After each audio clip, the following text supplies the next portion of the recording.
새로운 혈매. 일부. 장래의 서막. 저는 김선옥입니다. 올해 68살이죠. 43년을 함께 산 남편 장도식이 갑작스런 심장마비로 세상을 떠났어요. 의사였던 남편이 자신의 건강은 제대로 챙기지 못했다는 게 참 아이러니했습니다. 장례식장에는 정말 많은 분들이 오셨어요. 우리 병원이 이 작은 시골 마을에서 30년 넘게 주민들을 돌봐왔거든요. 할머니부터 손주까지 3대를 치료해드린 분들도 계시고요. 선옥이 고생 많았다.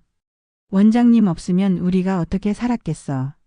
문상객들의 위로 말씀을 듣고 있으니 남편에 대한 고마움과 동시에 막막함이 밀려왔습니다.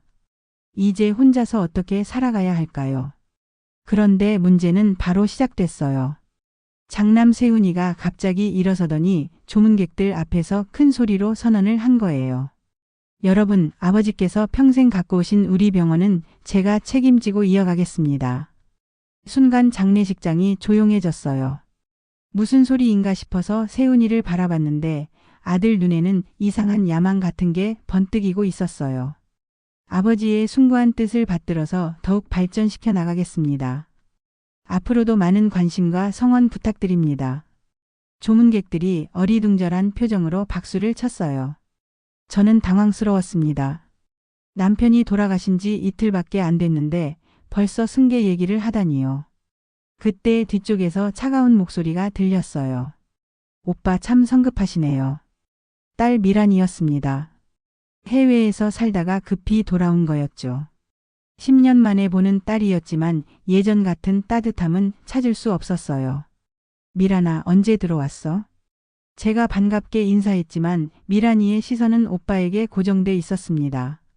오빠 유산 정리도 안 끝났는데 무슨 소리예요? 세훈이 얼굴이 굳어졌어요. 미란아, 여기가 어디라고 그런 얘기를 해?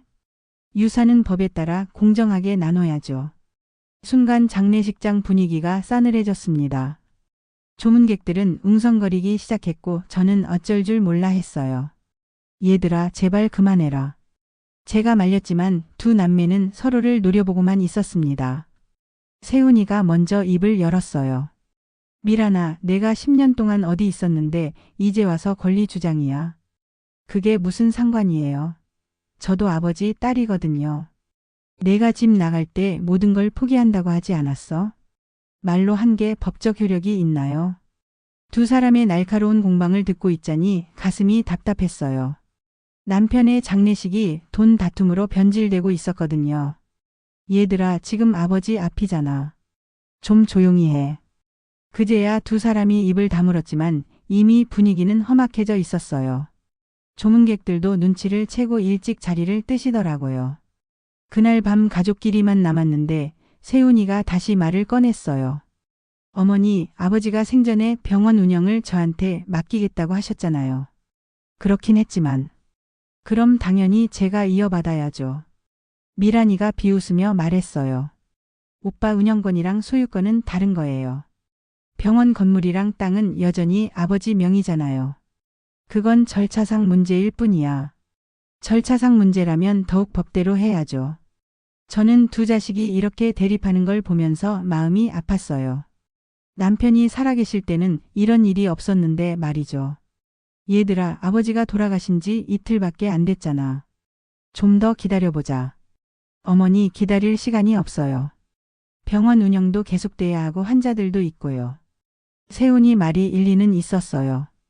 병원은 멈출 수 없으니까요. 그럼 일단 세훈이 내가 임시로 관리하되 나중에 정식으로 정리하자. 알겠습니다. 세훈이는 만족스러워했지만 미란이 표정은 더욱 굳어졌어요. 엄마 후회하실 거예요. 뭔 소리냐? 오빠가 얼마나 무능한지 아직 모르시는군요. 미란아. 세훈이가 소리쳤지만 미란이는 이미 자리를 뜨고 있었어요. 그날 밤 잠이 오지 않았습니다. 남편 없는 침대가 너무 넓게 느껴졌어요. 그리고 자식들의 다툼이 계속 머릿속을 맴돌았습니다. 43년 동안 남편 뒤에서 조용히 살아왔는데 이제 혼자서 이 모든 걸 감당해야 한다니요. 정말 막막했어요. 창밖으로 새벽이 밝아오고 있었습니다. 남편의 병원에서 새로운 하루가 시작되는 시간이었죠.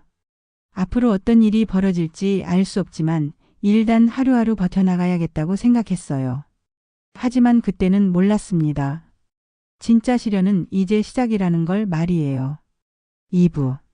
유산의 그림자. 남편 장례를 치른 지 일주일이 지났어요. 세훈이는 약속대로 병원 업무를 맡아서 하고 있었습니다. 처음엔 별 문제 없이 돌아가는 것 같았는데 며칠 후부터 이상한 일들이 벌어지기 시작했어요. 어머니 변호사 선생님이 오셨습니다. 세훈이가 집으로 안내해온 변호사는 남편의 오랜 지인이었어요. 선홍 여사님, 유 원장 검토가 끝났습니다. 네, 어떻게 됐나요? 놀라실 겁니다. 원장님께서 모든 재산을 부인 명의로 옮겨 놓으셨어요. 깜짝 놀랐어요. 병원 건물과 땅, 그리고 모든 자산이 제 명의로 되어 있다는 거였습니다. 언제부터요? 작년부터 차례로 명의 변경하셨네요. 아마 만에 하나를 대비하신 것 같습니다. 세훈이 얼굴이 하얘졌어요. 그럼 병원도요? 네, 모든 것이 어머님 소유입니다. 변호사가 돌아간 후 세훈이는 한참 침묵했어요. 뭔가 계획이 틀어진 것 같은 표정이었습니다. 세훈아, 괜찮지? 네, 어머니. 당연히 괜찮죠. 하지만 목소리에 힘이 없었어요. 며칠 후 충격적인 일이 벌어졌습니다. 유 원장과 재산 관련 서류들이 든 금고가 털렸다는 거예요. 어머니, 큰일 났어요. 세훈이가 급하게 달려와서 말했어요. 뭔 일이야? 사무실 금고가 털렸어요. 아버지 서류들이 다 없어졌어요. 뭐라고? 급하게 병원으로 달려갔습니다. 정말 금고가 부서져 있었고 중요한 서류들이 사라져 있었어요. 경찰에 신고했어? 네, 이미 했어요. 그런데 이상한 게 돈은 하나도 안 건드렸어요. 정말 이상했어요. 도둑이 돈은 놔두고 서류만 가져갔다니요. CCTV는 고장 나 있었어요. 모든 게 너무 자기적으로 느껴졌어요. 그 후로 며칠 더 지나자 세훈이의 이상한 행동들이 눈에 띄기 시작했어요. 밤늦게 전화를 받으며 누군가와 다투는 소리가 들렸고 병원 회계 장부를 자주 들여다보고 있었습니다. 어느 날 우연히 세훈이 방에 들어갔다가 책상 위에 있는 서류를 봤어요. 은행에서 온 독촉장이었습니다. 3억 원이라는 어마어마한 금액이 적혀 있었어요. 세훈아, 어머니? 언제 들어오셨어요? 세훈이가 급하게 서류를 감추려고 했지만 이미 늦었어요. 이게 뭐야? 아, 그건 3억 원? 이게 뭔 돈이야? 세훈이가 한참 머뭇거리더니 털어놓기 시작했어요. 어머니, 사실 제가 사업을 했었어요. 무슨 사업? 친구와 함께 의료기기 유통업을 시작했는데 망했어요. 그래서 3억 원을 빌렸다고? 네. 그런데 코로나 때문에 완전히 망했어요. 가슴이 답답했어요. 아들이 그런 큰 빚을 지고 있었다니요. 왜 진작에 말 안 했어? 걱정 끼쳐드리기 싫어서요. 이제 어떻게 할 거야? 세훈이가 머뭇거리더니 말했어요. 어머니, 혹시 병원을 담보로 대출받을 수 있을까요? 뭐라고? 제가 꼭 갚을게요. 다른 방법이 없어요. 병원을 담보로 대출을 받자고요? 남편이 평생 일궈온 병원을 말이에요. 안 돼. 어머니, 제발요. 안 된다고 했어. 그날 밤부터 세훈이와의 관계가 어색해졌어요. 아들이 저를 원망하는 듯한 눈빛으로 바라보기 시작했거든요. 며칠 후 미란이가 갑자기 찾아왔어요. 엄마, 오빠가 뭔 짓 하고 있는지 아세요? 무슨 소리야? 병원 직원들한테 물어봤더니 오빠가 병원 운영비를 개인 계좌로 빼돌리고 있대요. 그럴 리가 없어. 확인해 보세요. 분명히 뭔가 이상할 거예요. 미란이 말대로 확인해 봤더니 정말 이상한 점들이 발견됐어요. 병원 수입에 비해 통장 잔액이 턱없이 부족했고 설명되지 않는 지출들이 많았습니다. 세훈이를 불러서 따져 물었어요. 세훈아, 병원 돈을 개인적으로 쓴 거 있어? 아니에요. 그럼 이 지출 내역은 뭐야? 그건 병원 운영비예요. 이렇게 큰 금액이? 세훈이가 점점 말을 못하더라고요. 세훈아, 엄마한테 거짓말하는 거야? 그제야 세훈이가 고백했어요. 어머니 죄송해요. 정말 급해서 잠깐만 빌린 거예요. 얼마나? 5천만 원 정도요.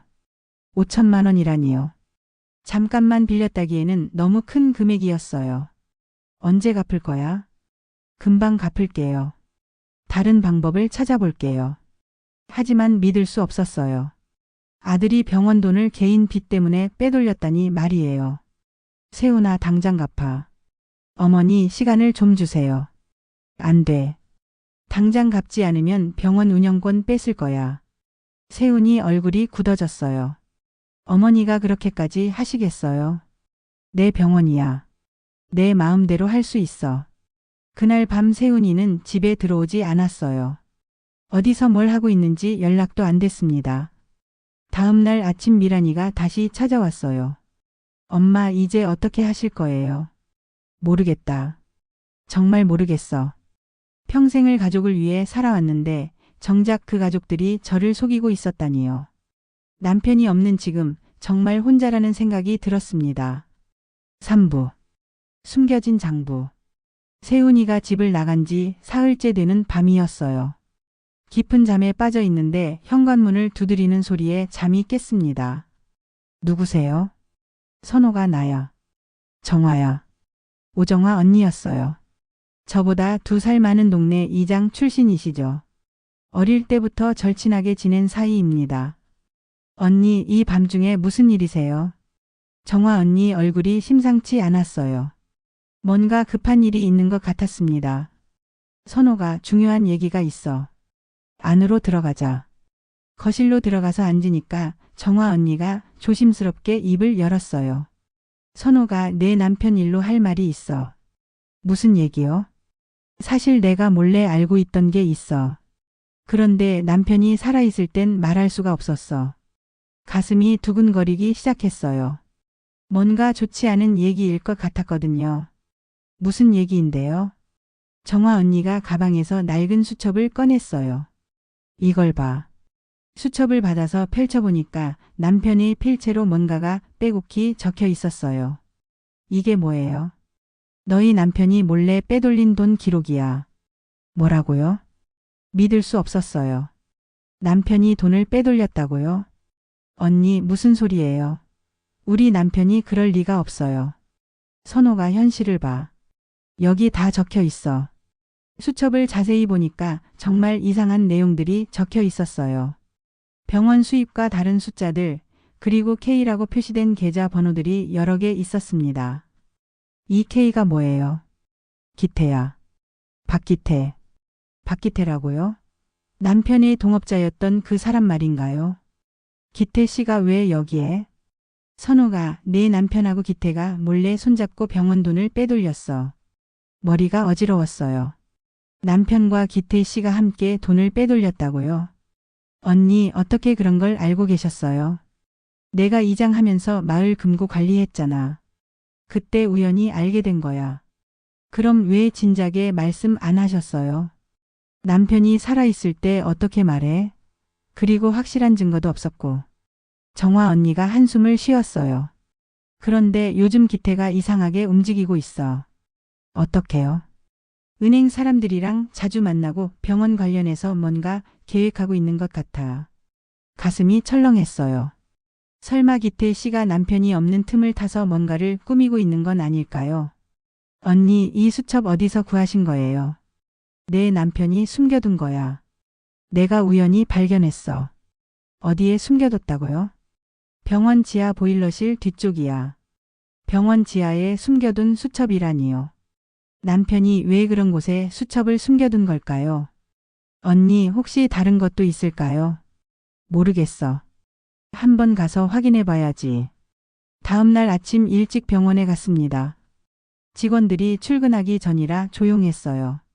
지하 보일러실로 내려가니까 정말 복잡하게 파이프들이 얽혀 있었습니다.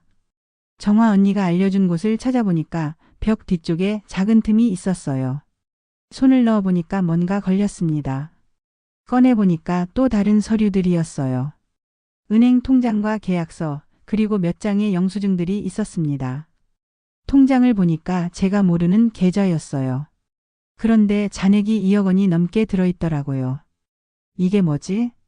계약서를 보니까 부동산 관련 내용이었어요. 병원 근처 땅을 몰래 사들인 것 같았습니다. 그리고 영수증들을 보니까 박기태와 함께 다닌 흔적들이 있었어요. 고급 음식점, 골프장, 심지어 해외여행까지 말이죠. 정말 충격이었어요. 남편이 이런 일을 하고 있었다니요.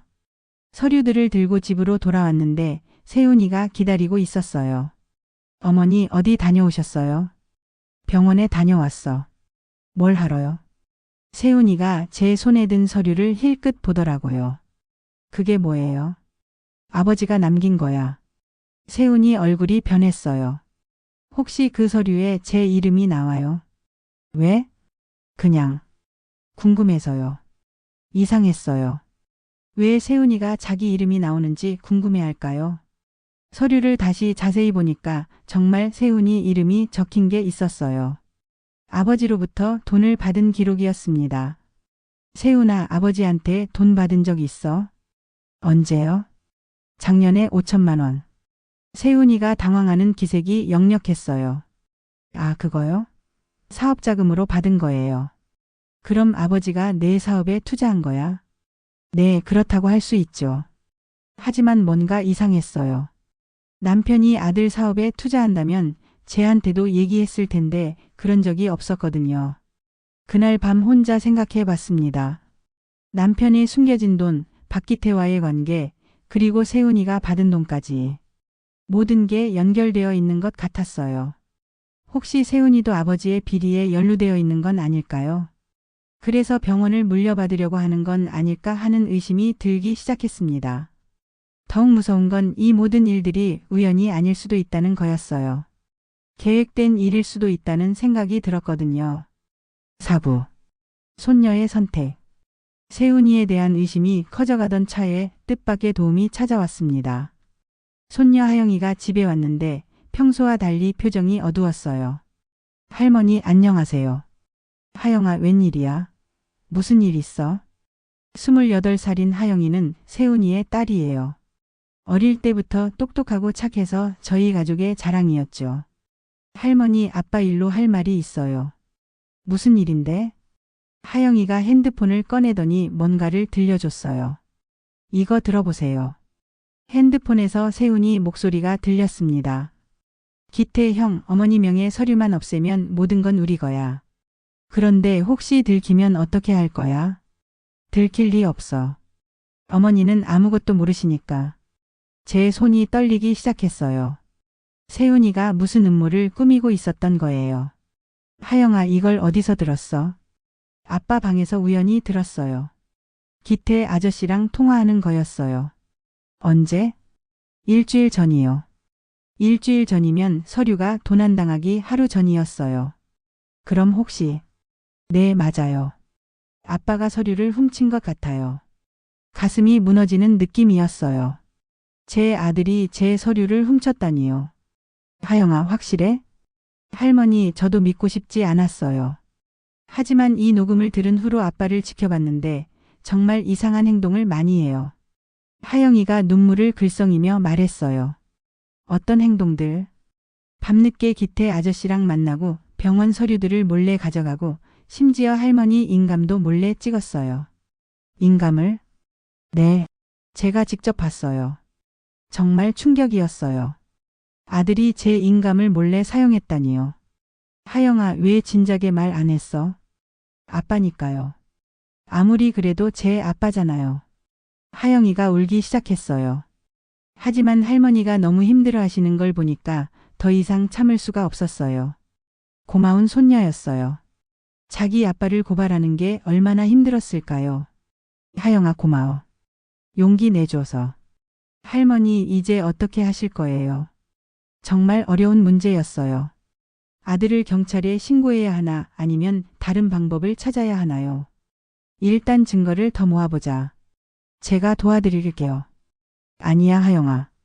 너는 위험할 수 있어. 괜찮아요. 할머니 혼자서는 힘드실 거예요. 다음 날부터 하영이와 함께 세훈이의 행동을 지켜봤어요. 정말 이상한 점들이 많이 발견됐습니다. 세훈이는 매일 기태와 만났고 병원 직원들에게 제가 치매에 걸렸다는 소문을 퍼뜨리고 있었어요. 직원들이 뭐래? 할머니가 요즘 기억력이 나빠지셨다고 하더라고요. 내가 언제? 아빠가 그렇게 얘기하고 있어요. 세훈이가 저를 치매 환자로 만들려고 하고 있었던 거예요. 그래야 법적으로 유리해지니까요. 며칠 후 더 충격적인 사실을 알게 됐어요.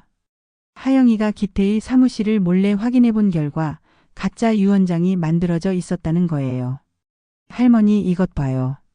하영이가 핸드폰으로 찍어온 사진을 보여줬어요. 남편 필체를 흉내낸 가짜 유언장이었습니다. 병원과 모든 재산을 장남 세훈에게 물려준다는 내용이었어요. 이 자식들이 정말 화가 치밀어 올랐어요. 아들과 기태가 이렇게까지 치밀하게 계획했다니요. 할머니 이제 경찰에 신고해야 해요. 그래야겠다. 하지만 마음 한편으로는 서러웠어요. 제가 낳아 기른 아들을 제 손으로 경찰에 넘겨야 한다니요. 그날 밤 세훈이가 집에 들어왔을 때 저는 거실에서 기다리고 있었어요. 어머니 아직 안 주무셨어요? 세훈아 앉아. 무슨 일이세요? 저는 하영이가 녹음해온 파일을 틀었어요. 세훈이와 기태의 대화가 흘러나왔습니다. 세훈이 얼굴이 하얘졌어요. 어머니 이게. 설명하지 마. 다 들었어. 어머니 오해예요. 뭐가 오해야? 내가 내 서류 훔친 것도 오해고 내 인감 몰래 쓴 것도 오해야. 세훈이가 말을 못했어요. 어머니 죄송해요. 왜 그랬어? 왜 엄마를 속였어? 빚 때문이었어요.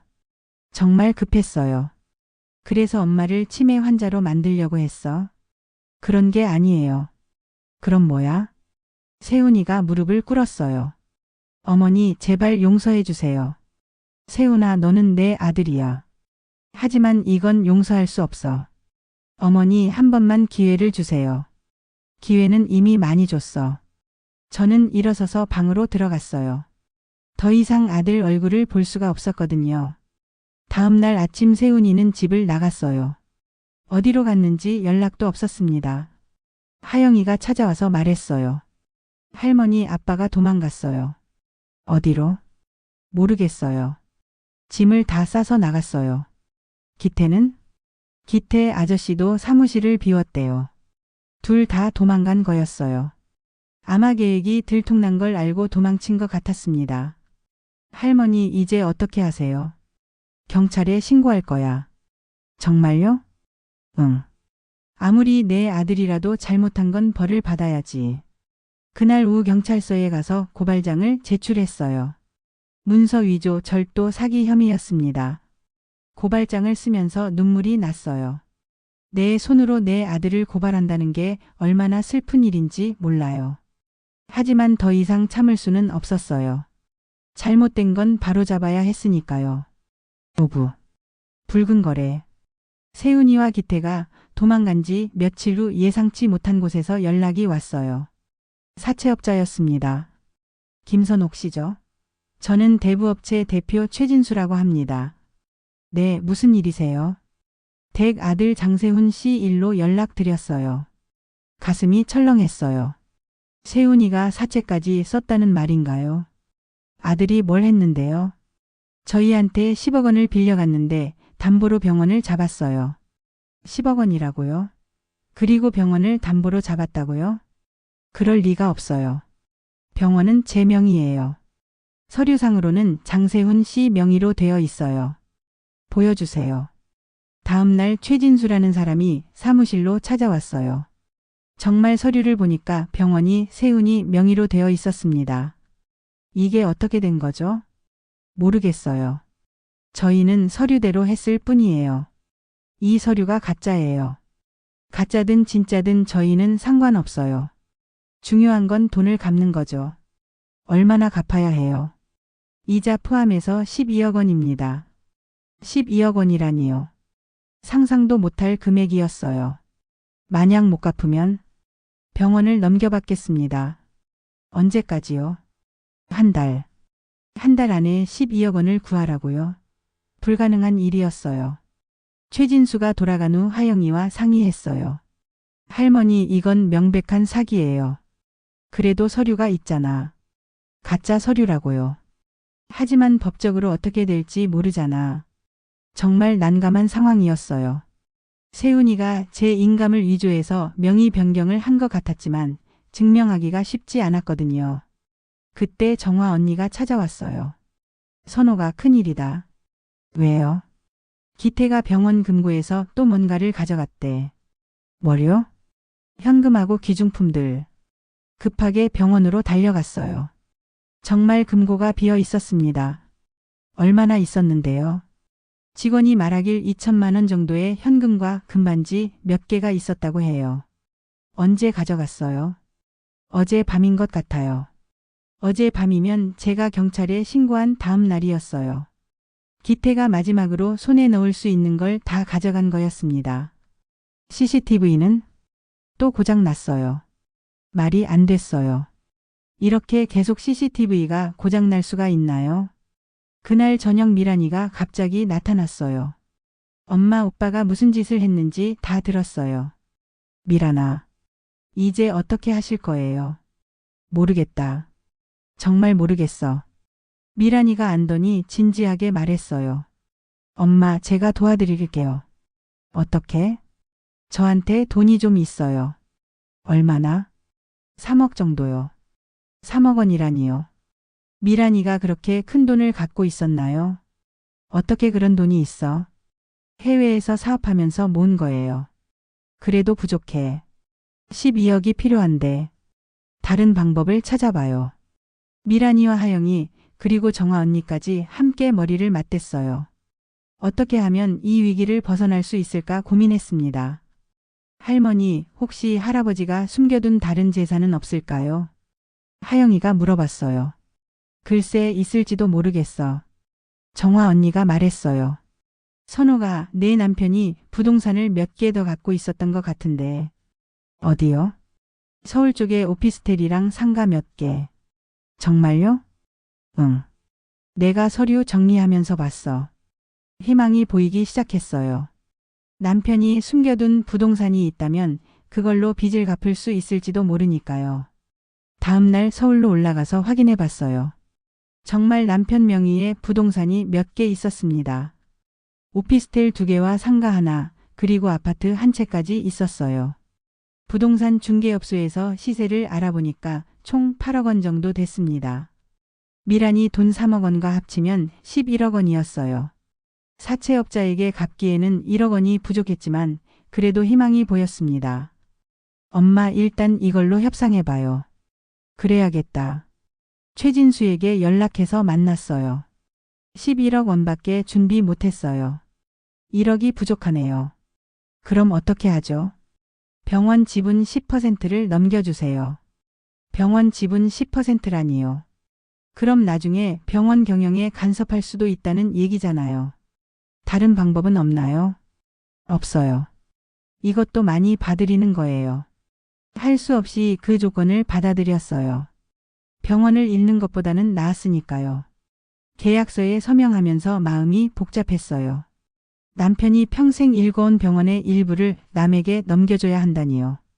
하지만 이제라도 병원을 지켜낼 수 있게 된 걸 다행으로 생각하기로 했어요. 그런데 계약을 마치고 나오는 길에 하영이가 이상한 말을 했어요.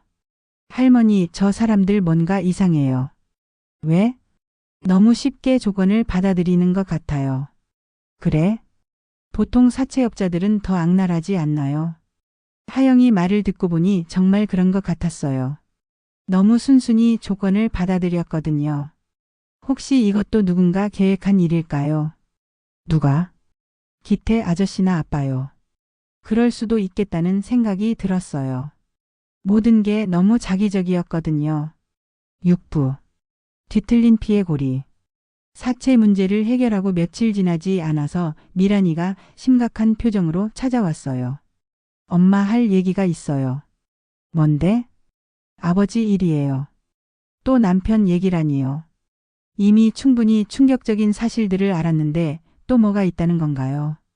무슨 얘기야? 미란이가 한참 망설이더니 입을 열었어요. 엄마, 아버지가 제 약국 돈을 빼돌린 거 알고 계세요? 뭐라고? 10년 전에 제가 약국을 하다가 망한 이유가 아버지 때문이었어요. 정말 예상치 못한 얘기였어요. 미란아, 무슨 소리야? 제가 약국 운영 자금으로 은행에서 대출을 받았는데 그 보증을 아버지가 서주셨잖아요. 그래, 그랬지. 그런데 아버지가 그 돈을 중간에 빼돌렸어요. 설마. 정말이에요. 제가 모르는 사이에 대출금 일부를 아버지 계좌로 돌렸어요. 믿을 수 없었어요. 남편이 딸의 사업자금까지 빼돌렸다니요. 얼마나? 3억 원이요. 그래서 약국이 망한 거야? 네. 운영자금이 부족해서요. 미란이가 눈물을 흘리기 시작했어요. 엄마, 저는 그때 정말 죽고 싶었어요. 미란아. 제 꿈이었던 약국이 망하고 남편한테는 버림받고 모든 게 다 무너졌어요. 그런데 왜 진작에 말 안 했어? 누가 믿겠어요? 아버지가 딸 돈을 훔쳤다고 하면 맞는 말이었어요. 저조차도 지금 들으면서 믿어지지 않으니까요. 그래서 해외로 떠난 거야. 네. 여기 있으면 자꾸 생각나서 견딜 수가 없었어요. 미란아, 정말 미안해. 엄마 잘못은 아니에요. 하지만 이제라도 진실을 알아야 한다고 생각했어요. 미란이가 가방에서 서류를 꺼냈어요. 이것들 봐요. 은행 거래 내역서였는데 정말 대출금 일부가 남편 계좌로 이체된 기록이 있었어요. 이걸 어떻게 구했어? 10년 동안 모아둔 거예요. 언젠가는 증명해야겠다고 생각해서요. 그럼 아버지가 정말. 네. 아버지는 제가 생각했던 그런 성실한 의사가 아니었어요. 미란이 말을 들으니까 많은 것들이 이해됐어요. 왜 미란이가 집을 나갔는지, 왜 아버지와 사이가 나빴는지 말이죠. 미란아, 그럼 왜 이번에 유산 얘기를 꺼낸 거야? 복수하려고 했어요. 복수? 아버지가 저한테서 뺏어간 3억 원 이자까지 쳐서 받으려고 했어요. 그랬군요. 미란이가 유산을 요구한 건 단순한 욕심이 아니라 복수였던 거예요. 그런데 지금은 생각이 바뀌었어요. 왜? 오빠가 그런 짓을 하는 걸 보니까 저도 똑같아지는 것 같더라고요. 미란이가 한숨을 쉬었어요. 엄마, 저는 유산 포기할게요. 뭐라고? 돈 때문에 가족이 이렇게 망가지는 걸 보고 싶지 않아요. 미란아, 그래도 내 권리인데. 아니에요. 제가 받을 자격이 없어요. 왜? 10년 동안 엄마를 혼자 두고 떠났잖아요. 그때 엄마가 얼마나 힘드셨을까요? 미란이가 제 손을 잡았어요. 엄마, 정말 죄송해요. 제가 너무 이기적이었어요. 아니야, 미란아. 내가 힘들었을 거야. 그래도 엄마를 버리고 떠날 이유는 없었어요. 그날 밤 미란이와 오랜만에 진솔한 대화를 나눴어요. 10년 동안 쌓인 서운함과 그리움을 털어놓았습니다. 엄마, 이제 어떻게 하실 거예요? 모르겠어. 아직 정리할 게 너무 많아. 오빠는 경찰에서 찾고 있나요? 응.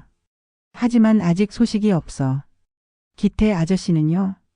그것도 마찬가지야. 며칠 후 경찰서에서 연락이 왔어요. 기태를 잡았다는 소식이었습니다. 어디서 잡혔어요? 부산에서요.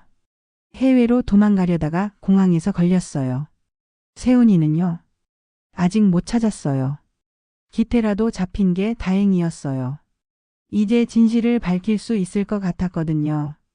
다음 날 경찰서에 가서 기태와 대면했어요. 기태야.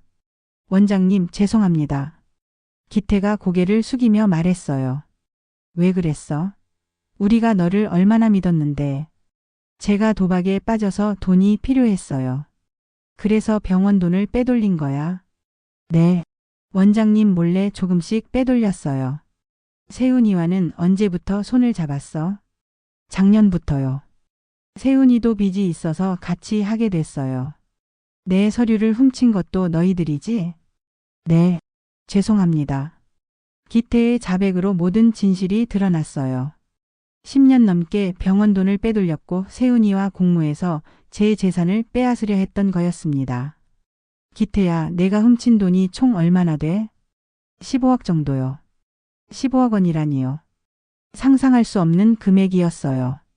그 돈은 다 어디 갔어? 도박으로 날렸어요. 다 날렸다고? 네. 하나도 안 남았어요. 정말 허탈했어요. 15억 원이라는 거액을 도박으로 다 날려버렸다니요. 그날 저녁 집에 돌아와서 하영이에게 말했어요.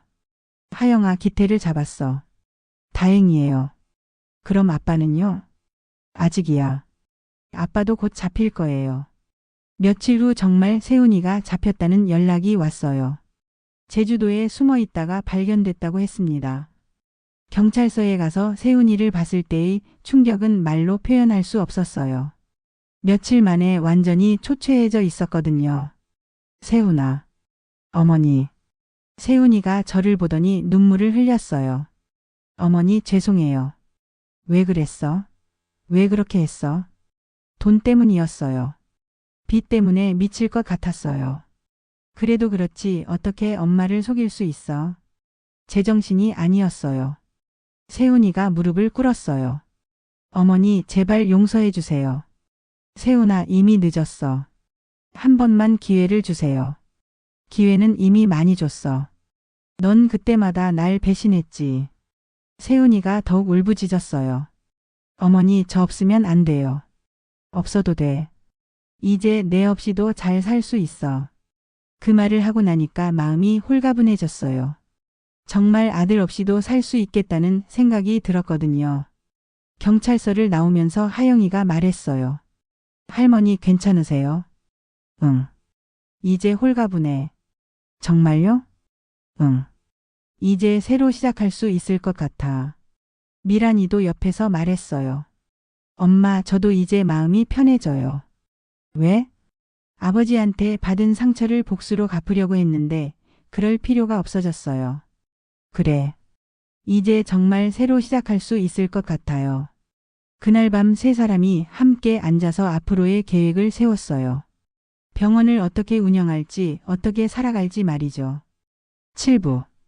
파국의 밤. 세훈이와 기태가 구속된 지 한 달 후 예상치 못한 일이 벌어졌습니다. 세훈이가 보석으로 석방됐다는 소식을 들었어요. 어떻게 보석으로 나올 수 있어요? 경찰관에게 물었지만 딱히 설명해 줄 수 없다는 답변만 들었어요. 며칠 후 그 이유를 알게 됐습니다. 세훈이가 어디선가 큰돈을 구해서 보석금을 냈다는 거였어요. 할머니, 아빠가 어디서 그런 돈을 구했을까요? 하영이가 걱정스럽게 물었어요. 모르겠어. 분명 좋지 않은 방법일 거야. 제 예상이 맞았어요. 며칠 후 병원에 이상한 사람들이 나타나기 시작했거든요. 김선옥 씨 맞죠? 네, 그런데 누구세요? 저희는 세훈 씨한테 돈 빌려준 사람들이에요. 또 다른 사채업자들이었어요. 얼마나 빌렸는데요? 보석금으로 5억 원 빌렸어요. 5억 원이라니요. 보석금이 그렇게 많이 필요했나요? 그게 저와 무슨 상관이에요? 세훈 씨가 병원을 담보로 잡았거든요. 또 병원을 담보로 잡았다고요? 이미 명의 변경은 되돌렸는데 어떻게 그럴 수 있죠? 불가능해요. 병원은 제 명의예요. 서류를 확인해 보세요. 정말 확인해 보니까 또 다시 세훈이 명의로 바뀌어 있었어요. 이게 어떻게 된 거죠? 저희는 모르고요. 법무사 통해서 정식으로 진행했어요. 세훈이가 또 제 인감을 위조해서 명의 변경을 한 것 같았어요. 그날 밤 갑자기 정전이 됐어요. 이상하다 싶어서 밖을 내다봤는데 우리 집만 전기가 끊어져 있었어요. 누군가 일부러 한 것 같아요. 하영이가 말했어요. 왜 그럴까? 아빠일 수도 있어요. 정말 세훈이가 뭔가를 꾸미고 있는 것 같았어요. 밤 11시쯤 되니까 병원에서 불이 켜져 있는 게 보였어요. 이상하네. 병원에 누가 있을까? 가서 확인해 봐요. 하영이와 함께 병원으로 갔습니다. 문이 열려 있었고 지하에서 소음이 들렸어요. 누가 있나 봐요. 조심스럽게 지하로 내려갔는데 세훈이가 금고를 뒤지고 있었어요. 세훈아. 깜짝 놀란 세훈이가 돌아봤어요. 어머니? 왜 여기 와요? 내가 물어봐야지. 너는 왜 여기 있어? 그냥. 좀 필요한 게 있어서요. 뭐가 필요해서 도둑질을 해? 도둑질이 아니에요. 그럼 뭐야? 세훈이가 저를 똑바로 쳐다봤어요. 눈에 이상한 광기가 서려 있었습니다. 어머니, 저한테 병원 넘겨주세요. 뭐라고? 제가 더 이상 못 견디겠어요. 무슨 소리야? 빚쟁이들이 계속 쫓아와요. 이대로는 죽을 수도 있어요. 그건 내가 알아서 해야 할 일이야. 어머니가 도와주시면 되잖아요. 안 돼. 왜요? 전 어머니 아들이잖아요. 아들이라서 더 안 돼. 세훈이 표정이 변했어요. 갑자기 제 팔을 붙잡더라고요. 어머니, 제발요. 놔. 안 놔요. 제가 죽어도 좋아요. 세훈아, 정신 차려. 그때 하영이가 경찰에 신고하겠다고 하니까 세훈이가 더욱 격해졌어요. 하영아, 너까지 나를 배신하는 거야? 아빠, 그만해요. 안 그만해. 나는 이제 갈 곳이 없어. 세훈이가 완전히 이성을 잃은 것 같았어요. 어머니, 마지막으로 부탁드려요. 병원만 넘겨주세요. 절대 안 돼. 그럼 어떻게 하라는 거예요? 감옥에 들어가서 죗값을 치러. 감옥에 들어가면 빚쟁이들이 죽일 거예요. 그럼 경찰한테 보호받아. 그런 게 되겠어요? 세훈이가 갑자기 무릎을 꿇더니 울기 시작했어요. 어머니, 살려주세요. 제발 살려주세요. 그 모습을 보니까 마음이 아팠어요. 아무리 잘못했어도 제가 낳은 아들인데 말이죠. 하지만 더 이상 속을 수는 없었어요. 세훈아, 이제 끝이야. 어머니, 나는 더 이상 내 엄마가 아니야. 그럴 수 없어요. 세훈이가 소리쳤지만 저는 돌아서서 나왔어요. 밖으로 나오니까 경찰차가 와 있었어요. 하영이가 미리 신고한 것 같았습니다. 할머니, 괜찮으세요? 응. 이제 정말 끝났어. 세훈이는 그날 밤 다시 연행됐어요. 이번에는 보석도 없을 거라고 경찰이 말했습니다. 집으로 돌아오는 길에 비가 내리기 시작했어요. 마치 모든 걸 씻어내듯이 말이죠. 할머니, 슬프지 않으세요? 슬프지. 하지만 후회는 안 해. 왜요? 바른 길을 선택했으니까. 그날 밤 잠자리에 누우면서 생각했어요. 정말 힘든 시간이었지만 이제 진짜 평화가 올 것 같다고 말이죠. 폭우가 밤새 내렸어요. 마치 이 모든 더러운 것들을 씻어내려는 듯이 말입니다. 8부. 새로운 혈맥. 세훈이가 최종 선고를 받고 감옥에 들어간 지 2달이 지났습니다. 징역 3년을 선고받았어요. 기태는 5년을 받았고요. 이제 정말 모든 게 정리됐다는 생각이 들었어요. 미란이는 약속대로 유산을 포기하고 자신의 길을 가기로 했습니다. 엄마, 저는 다시 해외로 나갈 거예요. 꼭 가야 해? 네. 이제 정말 새로 시작하고 싶어요. 언제 떠나? 다음 주요. 아쉽긴 했지만 미란이의 결정을 존중했어요. 이미 충분히 상처받은 아이니까 자기가 원하는 대로 살게 해주고 싶었습니다. 미란아, 고마워. 뭐요? 내가 도와줘서 버틸 수 있었어. 엄마야말로 고마워요. 용서해 주셔서. 엄마가 미안해. 진작에 내 마음을 알아줬어야 했는데.